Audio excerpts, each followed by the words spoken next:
할렐루야. 우중에도 하나님이 전에 나오신 여러분께 주님의 은혜가 함께 하시기 바랍니다. 우리 함께 기도하면서 예배의 자리로 함께 나갈까요?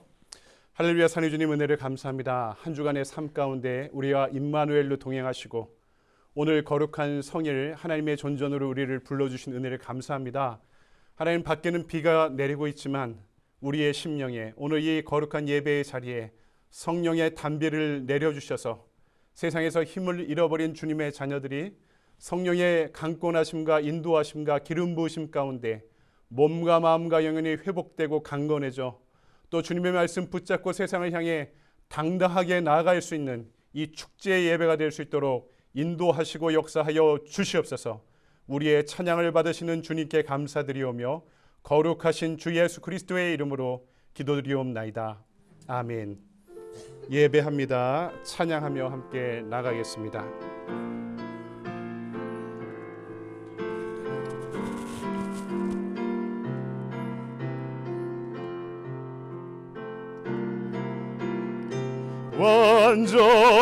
완전하신 나의 주 의의 길로 날 인도하소서.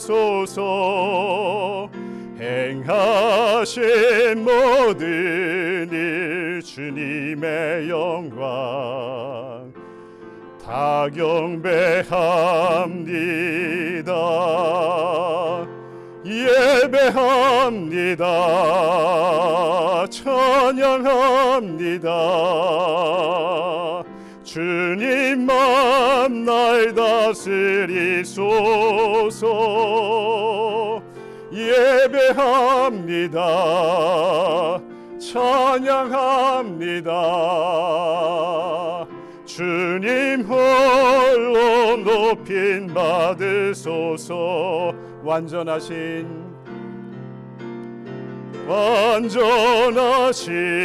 나의 주 의의 길로 날 인도하소서. 행하신 모든 일 주님의 영광 다 경배합니다. 예배합니다. 찬양합니다. 주님만 날 다스리소서. 예배합니다. 찬양합니다. 주님 홀로 높임 받으소서. 예배합니다. 예배합니다. 찬양합니다. 주님만 날 다스리소서. 예배합니다. 찬양합니다. 주님 홀로 높임 받으소서.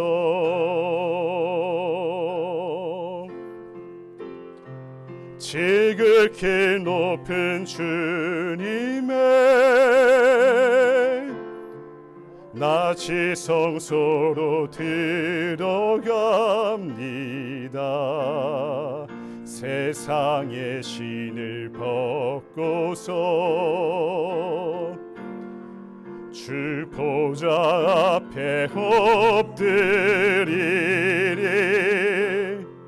내 주를 향한 사랑과 그 신뢰가 사그러져 갈 때 하늘로부터 이곳에 장막이 덮이네.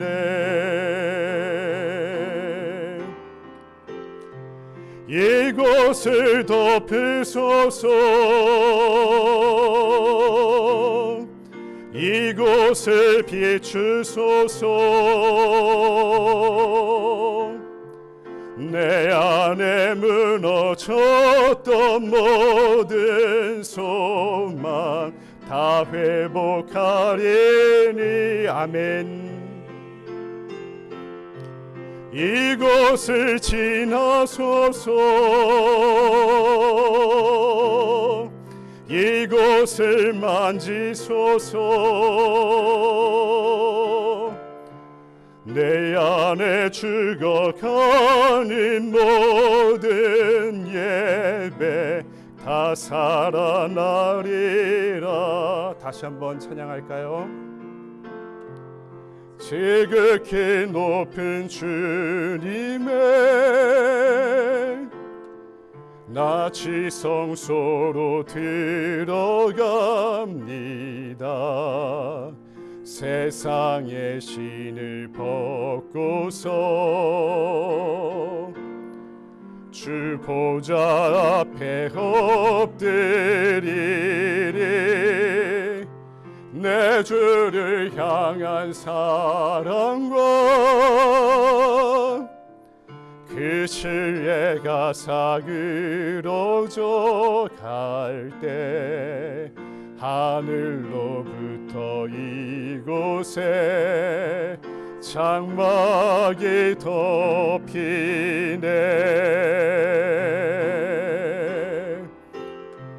이곳을 덮으소서,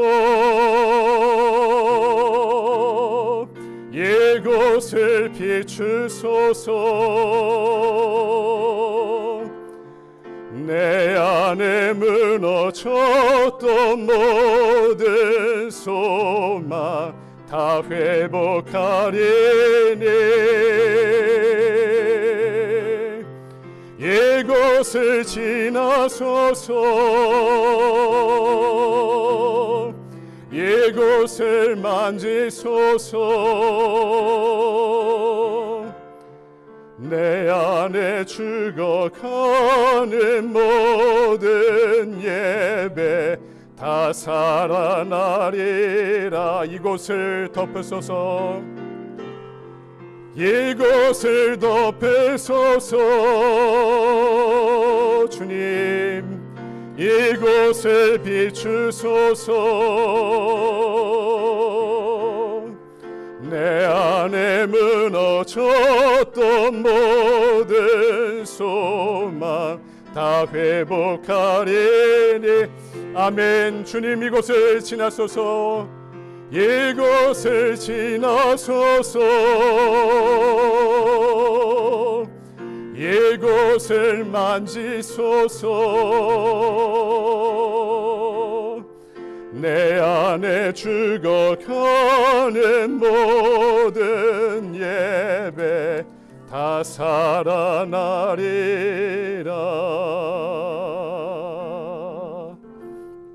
아멘. 다 같이 자리에서 일어나셔서 사도신경으로 신앙 고백하시겠습니다. 전능하사 천지를 만드신 하나님 아버지를 내가 믿사오며 그 외아들 우리 주 예수 그리스도를 믿사오니 이는 성령으로 잉태하사 동정녀 마리아에게 나시고 본디오 빌라도에게 고난을 받으사 십자가에 못 박혀 죽으시고 장사한 지 사흘 만에 죽은 자 가운데서 다시 살아나시며 하늘에 오르사 전능하신 하나님 우편에 앉아 계시다가 저리로서 산자와 죽은 자를 심판하러 오시리라.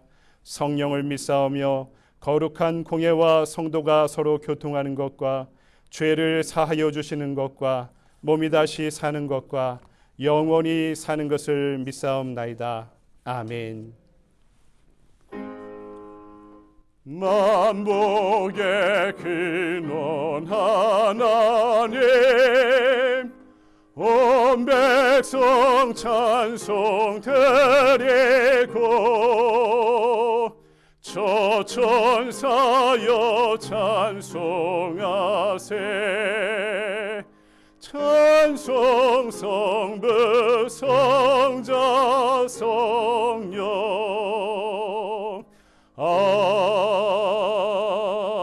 아멘.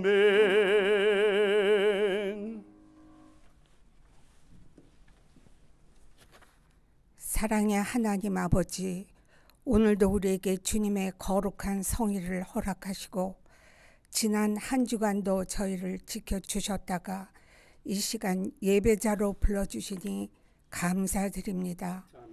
믿음의 자녀요 빛의 자녀인 우리지만 때론 지치고 실망하며 살았음을 아버지 앞에 고백드립니다. 저희들을 불쌍히 여겨 주시고 용서하여 주시옵소서. 원하옵건대 예수님 이로만 소망을 갖게 하시고 좌로나 우로나 치우치지 아니하고 하나님만 바라보며 살게 하옵소서. 낮아지는 것이 높아지는 것이라는 것을 깨달으며 더욱 겸손하게 하옵시며 세상 명예와 돈을 의지하는 것이 아니라 하나님만 의지하며 날마다 시간마다 우리를 도우시고 인도하시는 주님만 바라보게 하소서. 이 자리에서 함께 예배드리는 교우님들, 우리 서로 처한 형편은 다를지라도 길이요 진리요 생명이신 하나님 아버지를 더욱 사랑하며 세상 유혹에 마음을 빼앗기지 말며 예수님 마음의 눈으로 서로 돌아보고 격려하며 살아가게 하옵소서. 하나님, 육체와 마음의 병으로 몸이 아픈 성도님들, 또한 경제적인 어려움에 처한 성도님들을 불쌍히 여겨 주시어서 예수님 보혈의 능력으로 깨끗하게 치유되며 삶의 어려운 문제들이 해결되는 귀한 예배의 자리가 되게 하여 주시옵소서. 우리 담임 목사이신 이준현 목사님을 위하여 기도합니다. 늘 영육간에 강건하게 하시고 성령 충만함을 허락하셔서 말씀 전하실 때 저희들이 주님께 더욱 가까이 나가는 시간이 되게 하옵시고 치유와 회복이 또한 소망을 누리는 우리 모두가 되게 하옵소서. 이 모든 말씀 사랑이 많으신 예수님 이름으로 기도드렸습니다. 아멘. 아멘. 감사합니다. 우리 교회 소식을 함께 나누도록 하겠습니다. 우리 앞뒤 좌우로 인사 나눌까요? 사랑합니다. 환영합니다. 축복합니다. 예, 우리 한국 출장 가셨던 우리 김영재 집사님도 건강하게 뵙게 되어서 너무나 감사하고요. 또 우중에도 오시는데 어려우셨을 텐데 예배의 자리 사모함으로 함께 찾아와 주셔서 너무나 감사드립니다. 우리 하루 한 말씀이 평일에는 6시에 진행되고요. 토요일에는 우리 둘루스 오피스에서 6시 30분에 모여서 예배를 드리고 있습니다. 섬김의 리더십 학교 1단계 이번 주에 종강하게 되고요. 찬양대원 계속 모집 중에 있는데 오늘도 연습을 끝나고 하신다고 합니다. 나와서 함께 연습 참여해 주시면 좋을 것 같고요. 다음 주일날 제4기 입교식이 있습니다. 그리고 5월 첫째 주일은 교회 창립 1주년 기념주일입니다. 여러분 이제 주보 안에 보시면은 우리 각셀에서 이제 5월부터 우리 케냐에 있는 최인호 한지서 선교사님을 후원하기로 했습니다. 국제기아대책 소속이고요. 이 중에 저희 교회가 진행하기로 한 게 과부사역인데요. 가정이 어려운 홀어머니들 계신 가정들을 한 달에 보통 이 지원하는 후원금이 30불, 한 가정당 30불 정도 된다고 합니다. 한 가정이 살아가는데 홀로 되신 여자분과 아이들이 이곳에서 한 달을 살아가는데 비용이 30불 정도가 필요하다고 하는데, 그렇다면 저희가 세 셀이 있는데 세 셀이 한 가정씩을 저희들이 입양해서 후원하고 함께 그들에게 결연이 되어서 영적으로 연결되어서 계속 기도해주고 후원해주는 사업이 이제 우리가 1주년이 되었으니까 선교의 지경을 확장하기 위해서 이런 사역을 시작하려고 합니다. 이 선교사님이 어떤 선교사님이고 어떤 사역을 하고 있는지 저희를 위해 편지를 보내주셨으니까 한번 읽어보시고요. 큰 교회도 선교 잘 안 하는데 작고 어려운 교회지만 우리가 1주년을 기념해 하나님께 감사하면서 모일 때도 힘쓰고 흩어져 선교할 수 있는 우리 교회가 되기를 소망합니다. 여러분 위에서 함께 기도해 주시고 셀에서도 함께 이야기 나눠주시길 바랍니다. 다른 광고는 주보를 참고하시고 다 같이 일어나셔서 213장 1절 부르시면서 준비하신 예물을 하나님께 드리겠습니다.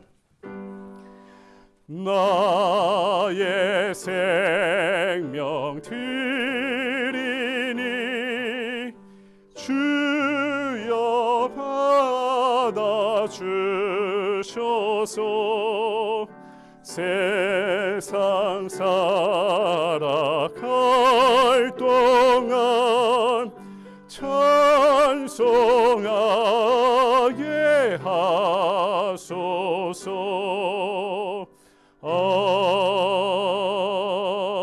아멘. 할렐루야. 사랑의 주님, 한 주간의 삶 가운데 우리와 동행하신 은혜를 감사합니다. 고단해도 또 분주해도 어려워도 아파도 하나님의 은혜로 지금까지 살아왔음을 고백하오니 앞으로도 함께 하실 주님, 영원토록 함께 하실 주님, 이 거룩한 축제의 예배 자리에 우리를 만나시고 만지시고 일으켜 주셔서 주님 안에 참된 기쁨과 감사와 행복이 있음을 깨달아 아는 이 거룩한 예배가 될 수 있도록 인도하여 주시옵소서.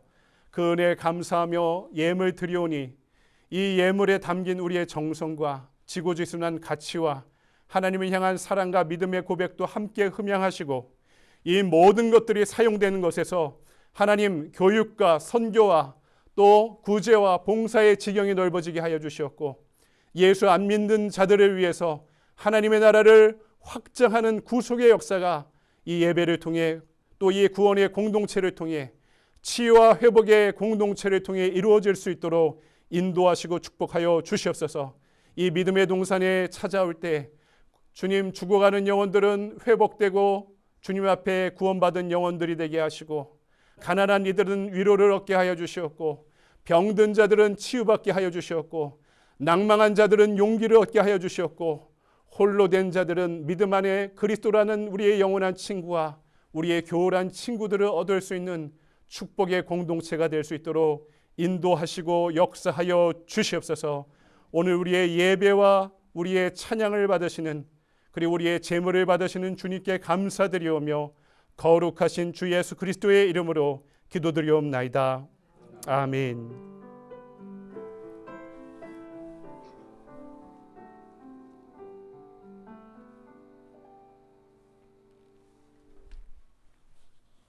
서신 채로 오늘 우리에게 주신 하나님의 말씀을 함께 볼까요?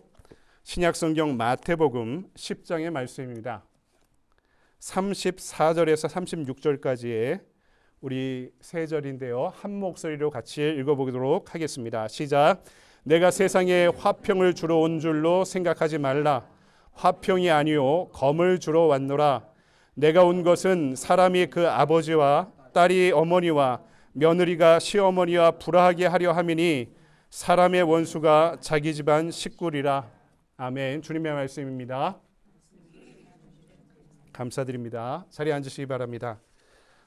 이 성경 구절을 읽으니까 아멘하기 동의하기가 어려운 구절 아닙니까? 서로가 원수가 될 것이다 하는 말씀을 주셨는데요. 어떤 내용인가? 신앙생활하면 여러분 따라오는 것이 있고요. 따라가야 할 것이 있습니다. 신앙생활하면 자연스럽게 따라오는 것들이 있죠. 감사의 마음, 행복한 마음, 기쁨과 평안과 위로와 소망 같은 것들. 이런 것들은요. 신앙생활할 때 따라오는 것입니다. 반면에 따라가야 하는 것이 있죠. 근데 우리가 이것을 본말이 전도되는 경우가 많습니다. 잊어버리는 경우가 많아요. 그래서 따라가야 할 것을 따라가지 못하고 따라갈 때 따라오는 것을 쫓아가다 보니까 추구하다 보니까 오히려 그런 것조차 우리가 잃어버리며 신앙생활할 때가 많다는 것입니다. 진짜 중요한 것을 따라가야 하는 것이지 그때 이런 은혜의 마음들, 소중한 감사와 소망과 은혜와 축복들이 따라오는 것이지 내가 교회 다니면서 위로받는 것, 상처를 치유받고 마음의 안정을 찾는 것, 따라오는 것을 목적으로 삼다 보면은 나중에 그것마저 희미해지고 잃어버릴 때가 많다는 사실을 기억해야 될 것입니다. 그렇다면 따라야 하는 것이 무엇인가? 쫓아가야 하는 것이 무엇인가? 우리가 이것을 신앙생활하면 심각하게 생각해야 되는데요. 너무나 분명하고 단순합니다. 그것은 제자도입니다. 제자도. 여러분 제가 목회하는 저의 전부라고 할 수 있을 것 같고 교회가 이 땅에 존재하는 근원적인 이유라고 할 수 있을 것 같습니다. 그리고 우리가 공동체가 되는 것도 궁극에는 제자들의 공동체가 되기 위해서 모이는 것이다 라는 사실을 잊지 말아야 되는 것이죠. 오늘부터 앞으로 특별한 기념주일을 제외하고 7주 동안 제자도에 대한 중요한 설교를 시리즈로 하려고 합니다. 우리가 7주간 나눌 말씀은요, 책을 하나 가져왔는데요, 존 스토트의 제자도라는 책에서 다루고 있는 제자도의 8가지, 제자로 살아가기 위한 8가지 영역이 있는데요, 그 중에 7가지를 뽑아서 오늘 우리 이 시대에, 우리가 이 땅의 현대 시대에 제자로 살아간다는 것이 어떤 의미가 있는지 우리의 삶에, 우리의 공동체에 적용해 보려고 합니다. 여러분, 이 저자가 존 스토트 목사님인데요, 영국의 복음주의자입니다. 근데 제가 공부를 해보니까 영국의 복음주의와 미국의 복음주의가 많이 결이 다릅니다. 존 스토트나 마틴 로이드 존스 같은 영국의 복음주의자들이 있고, 여러분이 잘 알고 있는 빌리 그레함 목사님 같은 분들이 대부흥운동을 이끌었던, 미국의 영적 대각성 운동을 이끌었던 대부흥사시죠. 근데 미국의 이런 부흥사들과 복음주의자들과 영국의 복음주의자들이 매우 결이 다른 걸 발견하게 되었습니다. 미국의 복음주의자들은 성령의 인도하심 가운데 충만한 그 시대의 부흥운동을 강력하게 이끌었던데 쓰임받았던 분들이 이 미국의 복음주의자들이고요. 영국의 복음주의자들은요, 대부분 성서학자들이고 신학자들이었습니다. 그래서 대부흥운동을 전면에 나가서 앞에서 이끌으셨던 분이기보다 이 현대화라는, 세속화라는 시대의 큰 파고 앞에 교회가 정통적인 복음을, 우리의 본질을 어떻게 계속 유지해 나갈 수 있을까에 대해서 관심 갖고 연구하고 말씀을 해석하고 설교했던 분들입니다. 그래서 빌리 그레함 목사님 같은 분들은 그분의 죽음과 함께 사역이 모두 다 끝나고 말았지만, 영국의 복음주의자인 마틴 로이드 존스나 존 스토트 같은 분들은 그분의 강연이나 그분의 설교문이나 그분의 저술들이 지금까지 남아서요, 이 현대 시대에 무한한 영감을 아직까지 주고 있는 것이 사실입니다. 원래 여러분, 이 책의 제목은요, The Radical Disciple입니다. 그러니까 한국말로 번역하면 급진적인 제자도다라고 번역할 수 있는데, 한국 출판사에서 급진적이란 말을 빼버렸습니다. 왜냐하면 한국사에서 급진적 이런 말을 사용하면 쉽지 않거든요. 꼭 좌파 운동권 같이 느껴져가지고 이 급진적이란 말을 가급적 사용하지 않고 그냥 앞 뒤에 있는 제자도라는 말만 번역해서 이 책의 제목으로 선정한 것을 알 수 있습니다. 그런데 이 책 서문을 읽어보면 이 존 스토트 목사님이 급진적이란 말의 정의를 이렇게 풀이하고 있습니다. 급진적이란 말의 뜻은 근본적인 문제들을 들추어내고 대의에 철저하게 헌신하는 것이다. 그러니까 급진적 제자다란 말의 뜻은 이 시대에 우리가 너무나 분주하고 고단하게 살아가는, 세상이 너무나 급변하고 있는 이 시대에 그리스도의 뜻이 무엇인가를 묻는 것, 아주 철저하게 묻는 것, 그리고 발견한다면 그 뜻에 순종하기 위해 최고의 노력을 다하는 것, 이 존 스토트가 이야기하는 급진적인 제자도다라고 이야기할 수 있습니다. 그런데 문제는 왜 급진적인가? 왜 이런 말을 굳이 사용해야 되는가? 그 말은요, 우리 성도들이 현실적으로 그것이 어렵다라는 부정적인 인식이 전제되어 있기 때문입니다. 우리가 교회 생활을 하면서도요, 무리로 살아가는 것은 익숙한데 소수의 제자가 되는 것은 너무나 부담스럽다는 것이죠. 무리가 누굽니까? 예수님이 사역하실 때 우르르 따라가던 사람들이 무리입니다. 이 사람들의 목적은 예수님을 통해 어떤 베네핏을 얻으려고 하는 것이었어요.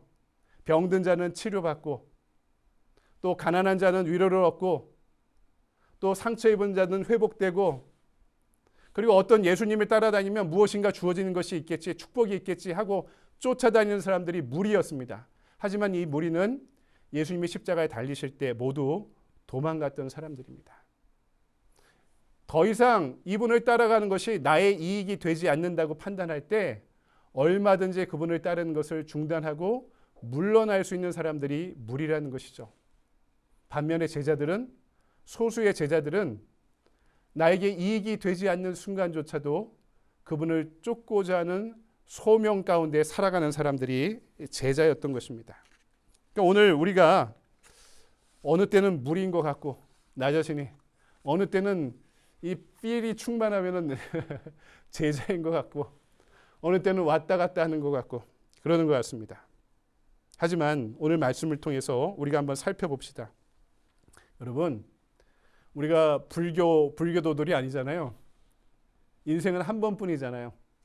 한 번뿐인 우리 인생 가운데 교회 생활 하려면 제대로 합시다. 신앙생활 하려면 제대로 합시다.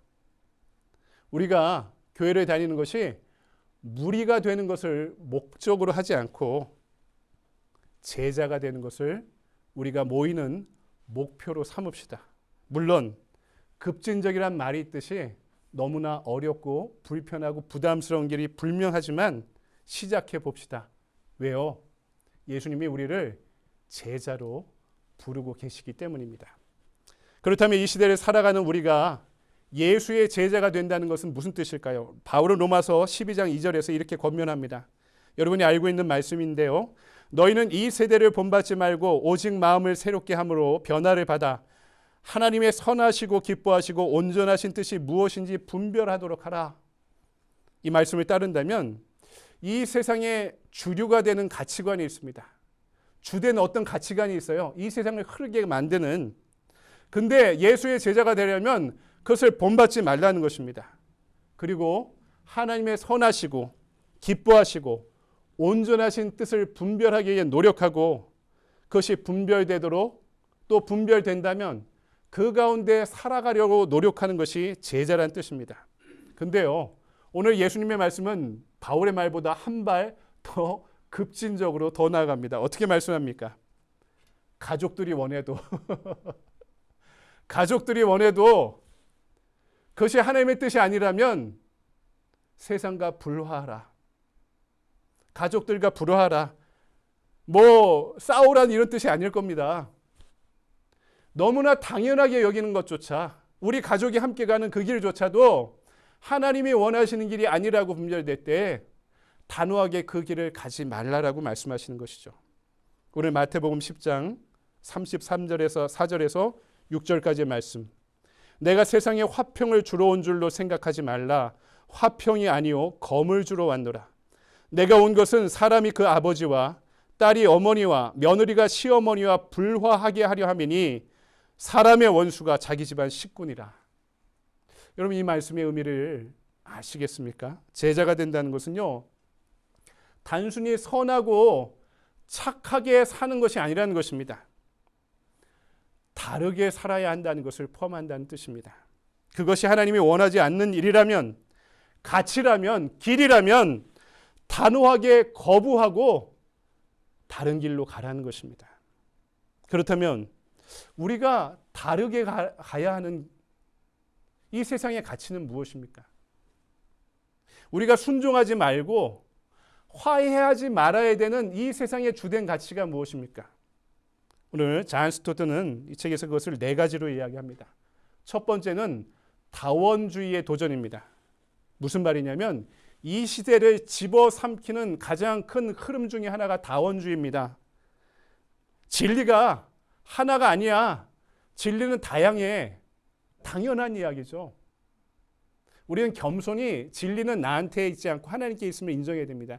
진리는 그분께 있는 거고 나에게 있잖아요. 그러니까 내가 진리를 주장하면 안 돼요. 나의 주장은 일리 하나의 이치일 뿐입니다. 이 좋은 이치, 경험된 이치, 강력한 이치들이 모이고 모여서 진리에 가까워지는 거죠. 하지만 이것은 겸손한 상황에서 이렇게 이야기하는 것이지, 진리는 다양한 게 당연해라고 이것이 하나의 교리가 되어버릴 때 우리를 억압하는 또 다른 도그마가 될 수 있다는 것입니다. 다원주의를 설명하는 것 중에 가장 간단한 예는요, 등산의 예입니다. 뭐냐면 등산은요, 진입로가 다 달라요. 여기서도 올라갈 수 있고 저기서도 올라갈 수 있고요. 하지만 이 길이 꼭대기에 가면 다 만난다는 것입니다. 이걸 적용하면 이런 얘기입니다. 부처님도 계시고 마호메트도 있지만 그 진리가 결국에는 오르고 오르면 산에서 꼭대기에서 다 같이 만나 하나로 어우러진다. 이것이 현대세계가 이야기하는 가장 강력한 다원주의의 세계관입니다. 그래서 이 현대에 가장 강력하게 반대되고 도전되는 신앙이, 종교가 바로 기독교인 것입니다. 기독교의 세계를 지내왔던 서구 사회에서조차 이제 기독교 신앙은 그 유일성과 배타성으로 인해서 사람들이 선호하지 않고 멀리하는 신앙이 되어버리고 말았다는 거죠. 여러분, 그렇다면 우리는 이 다원주의의 도전 앞에 어떻게 반응하고 대응해야 됩니까? 여러분, 다른 종교인들은, 다른 생각을 가진 사람들은 내가 정복하고자 하는 정복의 대상이 되어서는 안 됩니다. 말로 정복하려 해서는 안 됩니다. 그들을 마귀나 사단 보듯 해서는 안 됩니다. 한국이나 이슬람 문화권에서 일어나는 사태처럼 나와 신앙이 다르면 테러를 가하거나 불상을 파괴하고 절을 방화시키고, 여러분, 이것이 신앙적인 태도가 절대로 아니라는 것입니다. 우리가 포기하지 말 것은 그들을 정복하고자 하는 태도가 아니라 내 신앙의 고백대로 정직하게 살아가려는 태도인 것입니다. 그것이 무엇입니까? 이 다원주의 사회에서 우리가 포기하지 말아야 될 신앙의 고백이 뭡니까? 예수의 유일성, 예수의 최종성은 포기할 수 없는 것입니다. 그분의 성육신도 유일한 것이고, 그분의 속죄도 유일한 것이고, 그분의 부활도 포기할 수 없는 진리가 분명한 줄 믿습니다. 이것이 다원주의의 도전 앞에 우리가 순종하지 않고 화해하지 않고 살아가는 하나의 유일한 방법이 될 줄 믿습니다. 또 하나는 물질주의의 도전입니다. 다원주의 그러면 우리가 들은 거 얘기도 있고 뭐 갖고 있는 주관과 생각도 있어서 에이 안 돼 이런 생각은 다 갖고 있거든요. 근데 물질주의의 도전은 이 만모니즘이라고 부르는 것은 우리도 교회 안에 우리 살아가는 우리도 세상 사람과 다를 바가 없습니다. 많은 신앙인들이 무너지는 문제도 이 물질의 문제, 돈의 문제입니다. 돈과 물질은요, 그 자체가 나쁜 게 아니에요. 하나님이 우리 이 세상을 살아가려고 주신 거죠. 그건 가치 중립적인 것입니다. 하지만 그것을 어떻게 사용하느냐가 문제죠. 어떻게 대하느냐가 문제입니다. 타락한 우리 마음이 물질에 사로잡히게 될 때 그것이 우리의 전부가 될 때가 있습니다. 그것이 우리를 집어삼키는 인생의 주인이 되어버릴 때가 있습니다. 이때 우리는 영적 생활에 심각한 장애를 경험하는 거죠. 여러분, 모두가 돈을 좋아합니다. 돈 싫어하는 사람 어디 있어요? 저도 좋아합니다. 근데 모두가 돈을 다 많이 갖고 있는 건 아닙니다. 태어날 때부터 물려받은 사람들이거나 뭐 금수저라고 하는 사람들이거나 돈을 버는데 특화된 달란트를 은사를 가진 분들이 계세요. 그분들이 돈을 많이 벌죠. 근데 모두가 돈을 좋아하는데 소수의 사람만이 돈을 많이 갖고 있는 사회가 되다 보니까 우리가 돈에 붙잡힌 바 되는 삶을 살아가는 거죠. 돈이 힘을 갖습니다. 돈을 힘을 가지니 사람의 인격이 돈에 매이게 되는 것입니다. 때로는 신앙도 큰 힘을 발휘하지 못합니다. 교회에서도 헌금 제일 많이 내는 분이 이 교회가 내 교회야 이렇게 이야기하는 분을 실제로 봤습니다. 실제로 하나님의 교회라고 얘기하지만 목사님 제가 세운 교회 아닙니까? 제 교회 아닙니까? 하는 얘기를 제가 아는 분이 실제로 하는 얘기를 들었던 기억이 납니다. 돈이 전부라고 생각할 때 교회도 하나님의 교회도 내 것이라고 충분히 생각할 수 있다는 것입니다. 교회라고 얘기하면 우리가 좀 선명하지만 내 인생도 내가 살아가는 삶의 모든 모양도 하나님의 주인이 아니라 돈의 주인이라고 생각하면 또 그 인생의 모습도 분명하고 단순하게 우리가 파악할 수 있는 것입니다. 하지만 주님은 보물을 땅에 쌓아두지 말라 말씀하시면서 돈에 대한 사랑을 경계하셨습니다. 사도 바울은 어디에서든지 어떤 형편이든지 내가 가난함에도 거하고 부함에도 거합했다라는 자신의 경험을 전해주면서 자족하는 마음으로 살아갈 수 있는 경건의 태도를 우리에게 가르쳐 주기도 합니다. 그것은 무엇입니까? 모든 물질의 소유는 하나님께 있음을 인정하는 것이고 나에게는 그 물질이 맡겨져서 하나님의 의와 나라를 위해 헌신을 위해 사용되길 원하시는 것이 사도 바울이 이야기하는 청지기론인 것입니다. 물질의 소유권은 하나님께 있고 나에게는 맡겨져서 하나님의 영광과 그분의 나라를 위해 사용될 때 우리가 가난할 때도 견딜 수 있고 부함에도 교만하지 않은 하나님의 영광을 위해 물질을 사용할 수 있는 삶을 살아갈 수 있다고 고백한 것입니다. 여러분 그래서 잔 웨슬리도요. 감리교도들이 지켜야 되는 경제윤리를 이거 제가 기독교 역사에 이것만큼 분명한 이런 기준을 제시하는 분을 보지 못했습니다. 감리교도들은 세 가지 가치를 경제적으로 지켜야 된다 이렇게 이야기했습니다. 들어보십시오. 첫 번째, 될 수 있는 대로 많이 벌어라. Gain all you can. 두 번째, 될 수 있는 대로 많이 저축해라. Save all you can. 투자도 현대시대에 마찬가지겠죠. 세 번째, 될 수 있는 대로 많이 주어라. Give all you can. 너무 간단하지 않습니까? 여러분, 될 수 있는 대로 여러분의 은사대로 많이 버십시오. 여러분을 축복합니다. 우리 교회에서도 멋진 부자들이 많이 생기길 바랍니다. 이 첫 번째 원리, 두 번째 원리, 온전히 잘 저축해라. 낭비하지 말고. 뭐 요새식으로 얘기하면 잘 투자하고 잘 저축해라라는 이야기했죠. 세 번째, 될 수 있는 대로 하나님과 이웃을 위해 많이 사용하며 살아라. 여러분, 돈의 노예가 아니라 돈을 갖고 그렇게 멋지게 사용할 수 있는 우리 성도들 되길 바랍니다. 세 번째는 윤리적인 상대주의입니다. 여러분, 현대의 젊은이들에게 많은 영향을 끼치는 가르침은 이런 겁니다. 절대적인 가치와 윤리는 없어. 아무래도 좋아라는 상대주의적인 태도입니다. 무엇이냐면 저도 요새 저희 아이들한테 이야기하면 속으로 내 꼰대력이 상승했다. 잔소리만 하고 있는 이 아버지의 꼰대력이 많이 상승했다. 이렇게 생각하는 경우가 많습니다. 근데 과거로부터 내려오는 도덕적 가치와 기준을 우리는 따분하게 여기는 화석이 되어버린 시대를 살아가고 있습니다. 그러다 보니까 이런 상대주의가 우리 성도들에게도 많은 영향을 끼치는데요. 젊은이들이랑 잘 어울려야죠. 그것을 인정하고 수용하는 태도도 필요하죠. 다만 현대 시대에 이 상대주의가 가장 극명하게 나타나는 것이 성윤리입니다. 이번 주부터 샬롯에요. 노스캐롤라이나 샬롯에서 감리교 세계 총회가 열리게 됩니다.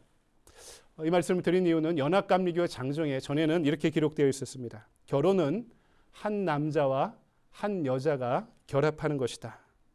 근데 이번에 개정안이 올라온 것을 보니까 결혼은 두 사람 간의 결합이다. 이렇게 결혼에 대한 정의가 바뀌었습니다. 미국의 연방법은 바뀐 지 오래됐습니다. 새로운 가족관이 생기고 새로운 결혼관이 자리 잡고 있죠. 문제는 우리가 받아들이든 받아들이지 않던 현실이 됐습니다. 그러니까 이것이 현실이 된 시대에 교회가 좀 지혜로워야 됩니다. 안 돼! 오지 마! 이렇게 끝낼 수 없는 거죠. 그 현실은 인정해야 되는 거죠. 이렇게 변하고 있는 현실을 받아들여야죠. 다만 그 현실을 거부한 데서 그치는 것이 아니라 이 안에서 치열하게 선교하기 위해 노력해야죠. 여러분, 동성애자들이 훨씬 더 친절합니다. 동성애자들이 훨씬 더 스마트하고요. 사회적 약자에 관심도 더 많습니다. 이분들이 우리의 성도가 되야죠. 이분들을 하고 사랑해야죠. 교회에 죄인이 오는 것은 당연합니다. 이런 분들이 오면 우리가 환대하고 환영해야죠. 쫓아내면 안 되죠. 그럴 권한은 우리한테 없습니다. 죄인이 찾아와 구원받는 구원의 방주가 교회입니다. 세상으로 나아가 약자들을 보호하는 것도 교회입니다. 하지만 성서적인 가치는 포기해서는 안 됩니다. 성경에서 정한 죄의 기준을 수정하는 것은 받아들여서는 안 됩니다. 그냥 그 기준을, 규정을 그대로 놓고 환대하고 환영하려고 노력했으면 얼마나 좋을까 하는 생각을 합니다. 장정 자체가 수정되는 순간 성경보다 우위의 권한을 가져버리는 것이 문제입니다. 죄라고 규정해도 교회는 죄인들을 받아들여야 됩니다. 하지만 그것을 죄가 아니다라고 이야기하면서 동성 간의 결혼을 교회가 당연하게 받아들여서는 안 된다고 믿습니다. 이 상대주의의 도전 앞에 우리가 해야 될 것은 주님이 누구이신가를 물어야 됩니다. 왜냐하면 그분이 내 인생의 역사와 우리 교회의 주인이다 고백하는 순간 우리는 그럼 그분의 뜻이 무엇일까 물어야 되는 것입니다. 그분의 뜻은 성경을 통해 우리에게 분명하게 계시되고 있습니다. 그래서 우리는 성경을 묵상하고 연구하고 쫓아야 됩니다. 이해되지 않으면 배워야 되죠. 배우면 거해야 되고 거하기 위해서는 성령의 인도를 받아야 됩니다. 우리는 상대주의라는 세상의 높은 파고와 도전 앞에 그분의 가르침을 윤리적으로도 따를 수 있는 공동체가 되어야 될 줄 믿습니다. 마지막 네 번째, 이 세상의 흐름은요, 나르시시즘입니다. 그리스 신화를 보면 나르키소스라는 이 소년이 너무 잘생긴 미소년인데 물에 갔다가 물에 비친 자기의 모습을 보고 반해서 껴안으려 하다가 빠져 죽었다는 이야기가 나오죠. 자기를 욕망하고 자기에게 빠져 있는 현대인들의 심리 상태를 병리적으로 설명해 주고 있습니다. 근데요, 현대 모든 심리학과 상담학은요, 이 나르시시즘을 방조합니다. 일반 상담학과, 일반 심리학과, 기독교 심리학, 기독교 상담학이 비슷해요. 기법이나 뭐 상담하는 방법도 비슷하고 세계관도 비슷한데 결정적으로 다른 것이 하나가 있더라고요. 그것은 뭐냐면요, 자기의 문제를 극복할 수 있는 힘이 내 안에 있다고 보는 것이 일반 심리학과 상담학의 입장입니다. 내가 무한한 잠재력이 있으니까 자신을 믿고 의지하라는 것입니다. 자신을 사랑하라는 것입니다. 그렇게 하다 보면 자신의 무한한 잠재력 가운데 인생의 상처와 문제를 극복해 나갈 수 있다고 보는 것이 일반 상담학과 심리학의 입장입니다. 하지만 기독교 심리학과 상담학은요, 그럴 수 있는 나 자신이 죄로 인해 상처받고 왜곡된 존재라는 것을 전제로 해서 사람과 사람의 마음을 해석하고 있습니다. 여러분, 카메라를 생각해 보십시오. 옛날 카메라는 뭐 하는 겁니까? 다른 사람 찍어주는 거거나, 옛날 사진 잘 찍으신 분들 뭐 출사 가면 풍광 많이 찍으셨잖아요. 빛을 또 각도를 또 조리개를 조절해서 좋은 풍광들을 많이 찍었는데 요새는 뭐 합니까? 그런 도구가 바뀌어서 이제는 셀카가 돼서 나를 찍는 도구가 되어버렸습니다. 그러니까 우리 인생에 풍광을 남기고 다른 사람을 기록해내기 위해 사진을 찍는 게 아니라 나를 남기는 것이 내 인생의 가장 주된 목적이 되어버린 시대를 살아가는 거죠. 심지어 셀카봉은요, 한국에서 발명해서 전 세계에 이렇게 퍼뜨린 히트 상품입니다. 그렇게 본다면 한국 사람이 자기의 욕망이 가장 강한 사람들이다. 어떤 측면에서 이렇게 이야기할 수도 있을 것 같습니다. 그러니까 여기에 남을 위한 자리가 들어갈 여지가 없어지게 되어버린다는 것입니다. 요새 한국 젊은이들이 결혼 안 한다고 그러죠. 결혼 못하고 안 한다고 그러죠. 사회 경제적인 문제가 근원적입니다. 외적인 문제입니다. 결혼에 살 집이 없죠. 집값이 너무 비싸니까 결혼에 이 살 집을 월세로라도 마련하는 게 너무나 어려워지는 시대가 된 겁니다. 그리고 경쟁이 너무 복잡하니까 자식 낳아서 기를 틈이 없는 거죠. 근데 반대로 어떤 측면에서는요, 자기의 욕망이 그만큼 강해졌다는 뜻이기도 합니다. 이게 희생하는 게 어려운 겁니다. 결혼해서 남편과 아내가 서로를 위해 희생하는 것이 불편해졌고요. 전에는 자식 새끼 키우는 게 결혼의 큰 목적이라고 생각했는데 이 너무나 부담스럽고 힘든 일이 되어버린 것입니다. 이게 결혼 안 하고 살아가고 싶은 거죠. 그런 우리들에게 주님께서 우리 인생의 가장 중요한 대계명이 무엇인지를 이렇게 말씀합니다. 마태복음 22장 37절부터 40절. 예수께서 이르시되 내 마음을 다하고 목숨을 다하고 뜻을 다하여 주 너희 하나님을 사랑하라 하셨으니 이것이 크고 첫째 되는 계명이요 둘째도 그와 같으니 내 이웃을 내 자신과 같이 사랑하라 하셨으니 이 두 계명이 온 율법과 선지자의 강령이니라. 하나님을 사랑하기 때문에 예배드리는 겁니다. 성도를 사랑하기 때문에 보살펴주고 교제하는 거죠. 이 우리 교회가 존재하는 큰 목적 중에 하나입니다.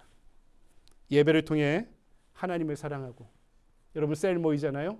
셀을 통해 서로가 챙겨주고 사랑하고, 교육을 통해 다음 세대를 사랑하고, 선교와 전도와 봉사를 통해 세상을 사랑하는 것이 바로 교회입니다.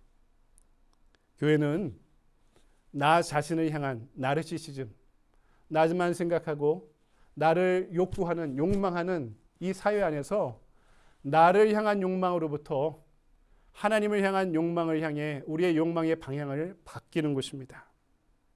나만 챙기려는 욕심에서 하나님의 형상을 지니고 있는 그 누군가를 챙기려는 마음으로 우리의 마음이 변화되는 곳이 교회입니다.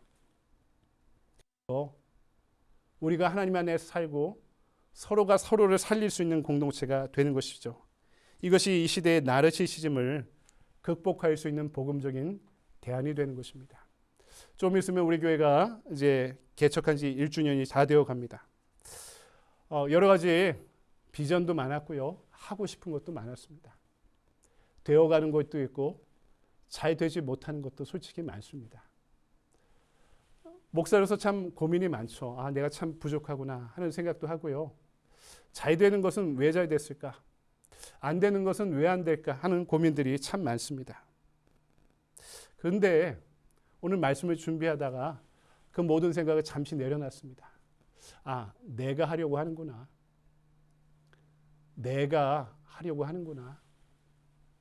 내가 하는 일은 내려놓고 하나님이 무엇인가 하시길 원하는가 생각해 봐야 될 때가 된 것 같습니다. 교회는 저는 개척하며 남들과 다른 교회가 돼야지. 이게 저의 자부심이었습니다. 나는 다른 목사들과 다른 목사가 돼야지. 이게 저의 정체성이고 자부심이었습니다. 근데 우리 교회가 다른 교회랑 비슷한 점이 참 많습니다. 제가 다른 목사들이랑 비슷한 점이 참 많습니다. 생각해 보니 나를 실현하는 것이 아니라 내가 죽는 곳이 교회가 되어야 됩니다. 내가 죽어야지 하나님의 뜻이 살아나기 시작하는 곳이 될 줄 믿습니다. 사랑하는 여러분, 말씀을 정리합니다. 프랑스의 영성 작가들이 고안한 신조어 중에 제가 프랑스어로 발음을 어떻게 하는지 모르겠지만 르사서망이라는 단어가 있습니다. 르사서망. 저는 이 단어를 매우 좋아하는데요. 이 말의 뜻은 원류로 올라가 푹 잠겨져 새로워진다라는 뜻입니다. 프랑스의 영성 작가들이 만들어낸 신조어, 만들어낸 새로운 단어입니다. 연어가 생명을 낳으려면 어떻게 합니까? 자기가 낳은 곳을 향해 큰 대해를 건너 하천과 강의 물살을 거꾸로 거슬러 흘러 올라가서 그 원천에 알을 낳지 않습니까? 그리고 생명이 시작됩니다. 성도들이 살아가는 것도 마찬가지죠. 세상에 아주 큰 주도적인 흐름이 있습니다. 그것을 따르지 않으면 어찌 보면 뒤처져 있는 것 같고 어떻게 보면 실패하는 것처럼 보이는 어떤 큰 세상의 흐름이 있다는 것입니다. 그런데 오늘 말씀은 그 흐름이 하나님의 뜻이 아니라면 그 흐름을 넉넉히 따라가는 것이 아니라 오히려 그 흐름을 정면을 향해 원류로 거슬러 올라가라는 것입니다. 우리 영성과 믿음과 은혜의 원천이 된 이 세상의 흐름을 만들고 있는 원천의 셈인 예수 그리스도께로 올라가서 그분을 만나 푹 잠겨질 때 이 거대한 흐름 가운데도 당당하게 살아갈 수 있는 제자로서의 삶과 존재를 살아갈 수 있다는 것입니다. 여러분, 오늘 말씀을 생각하며 이 세상의 큰 네 가지 흐름을 여러분 생각해 보시기 바랍니다. 그 흐름에 순응해 살기보다 날마다 우리의 근원 되신 예수께로 거슬러 올라가 그분을 만나 푹 잠겨져 새로워질 수 있는, 그래서 이 시대에 제자로 바로 설 수 있는 저와 여러분이 되기를 주님의 이름으로 간절히 축원드립니다. 사랑해 주님 은혜를 감사합니다. 우리는 못났습니다. 우리는 모자릅니다. 우리는 지혜롭지 못합니다.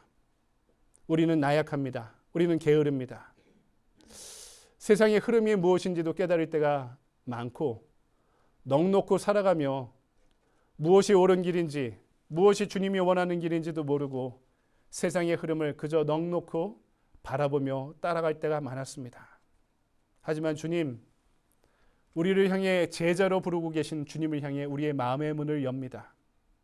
생명의 문을 엽니다. 의식의 문을 엽니다. 삶의 문을 엽니다. 주님께 가길 원하오니 주여 부족한 우리에게 찾아와 주셔서 우리 마음보좌의 주인이 되어주시고 주님을 만나 주님께 푹 잠겨져 새로워질 때 주님이 원하시는 세상의 흐름이 무엇인지를 바라보게 하시고 이를 위해 헌신하게 하시고 이를 위해 주님의 손을 굳게 붙잡고 힘들어도 한 걸음 한 걸음 바른 길을 향해 나아갈 수 있는 우리 살림교회 믿음의 형제와 자매들이 될 수 있도록 주여 인도하시고 강권하시고 동행하시고 축복하여 주시옵소서. 거룩하신 주 예수 그리스도의 이름으로 감사하며 기도드리옵나이다. 아멘. 우리 다 같이 자리에서 일어나셔서 주신 말씀 기억하며 찬양할까요? 찬송가 440장 함께 찬송하고 축도로 예배를 마치겠습니다. 어디든지 예수 나를 이끌면 어디든지 예수 함께 가려네. 예수 함께 아니 가면 낙없고 예수님과 동행하면 겁없네. 어디를 가든지 겁낼 것 없네. 어디든지 예수 함께 가려네. 세상 친구 모두 나를 떠나도 주와 동행하면 외로움 없겠네. 가는 길이 위태하고 험해도 어디든지 예수 함께 가려네. 어디를 가든지 겁낼 것 없네. 어디든지 예수 함께 가려네. 어두운 그늘 나를 애워쌀 때에 주가 계신 믿고 자려네. 죽은 후에 천국에서 깨어나 예수 함께 길이 살리라. 아멘. 어디를 가든지 겁낼 것 없네. 어디든지 예수 함께 가려네. 아멘. 기도하겠습니다. 이제는 교회의 머리 대신 예수 그리스도의 은혜와 언제나 우리를 한없이 품어주시고 용서하시고 안아주시는 아버지 하나님의 무한하신 사랑과 오늘도 우리를 제자로 부르시며 땅끝을 향해 파송하시는 성령님의 감화감동 역사하심이 주님의 뜻과 어긋나는 세상의 뜻에 순종하지 않고 화해하지 않고 주님의 뜻을 좇아 제자로 살아가며 성장하길 원하는 이 자리의 모든 성도들 위에, 사랑하는 자녀들, 주님의 제자들 위에 지금으로부터 영원토록 함께하여 주시옵기를 간절히 축원하옵나이다. 아멘.